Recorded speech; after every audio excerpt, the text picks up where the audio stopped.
ক'ত মন মাৰি থকা দেখিছো এটা জানেতো মই মানে মানুহ কাইলৈ বেয়া পাওঁ কোনে কান্দিছে এই যদি মই যে যাক থবলৈ যাওঁ কলেজলৈ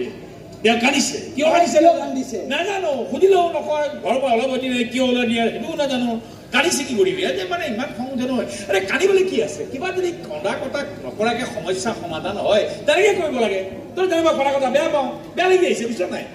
কি দৰকাৰ আছে আৰে এই যে আৰু এই ভগৱানে চকু পানী বোলা বস্তুটো থিয় দিলে নহয় তই যিমানেই খৰচ কৰ নহয় তই ওলাই থাকে মানুহটো নহ'লে এতিয়া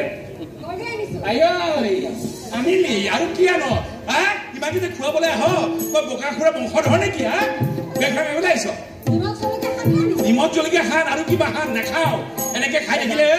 পেটৰ ষ্টেৰিং গণ্ডগোল হয় ব্ৰেক ফেল হ'ব মই কৈ দিলো কিন্তু এই বাৰু এতিয়া সময় নাই এইটো গাড়ী চলাই বুঢ়া মানুহ ড্ৰাইভাৰ মানুহ দিন ৰাতি সময়ৰ হিচাপ আমাৰ হাতত নাথাকে বুজি পালি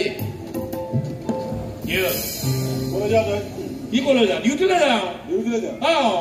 চৌধুৰীয়ে কৈছে তই এখন গাড়ী চলাব নোৱাৰে আজি হিচাপটো শেষ কৰি থৈ আহিবি শেষ কৰিব হ'লে নেকি আৰম্ভ হৈছিলে মই পিছত তোৰ জীৱনটো এটা নতুন অধ্যায় আৰম্ভ কৰিব খুজিছো আমাৰ নিচিনা দুখীয়া মানুহৰ জীৱনৰ অধ্যায়বিলাক চকু পানীৰেহে লিখিব পাৰি কিন্তু খাটাং কথা মই কিন্তু এক টোপাল চকু পানী খৰচ নকৰো কৈ দিম খা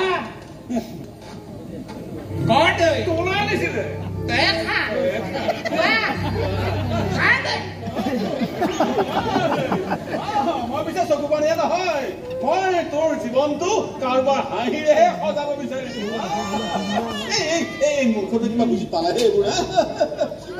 তই এটা কাম কৰি দিছো তোৰ দেউতাক ইয়ালৈ পঠিয়াই দিবি বুজিছ আমি দুয়োটাই ভালকৈ আলোচনা কৰি তহঁতৰ বিয়াখন একেবাৰে খাটাং কৰি পেলাব লাগিব বিয়া আৰে তখন তো আমাৰ প্ৰতিবেশী ভাইটি আৰ তই সৰুৰ পৰা একেবাৰে খেলি ধুলি ডাঙৰ দীঘল হৈছ তই এইখন ঘৰত বোৱাৰী হৈ আহিলে ভাইটিৰ জীৱনটো ধামচিন লাগিব আৰু মই তাক লৈ ভুগি থকা টেনচনবোৰো দূৰ হৈ যাব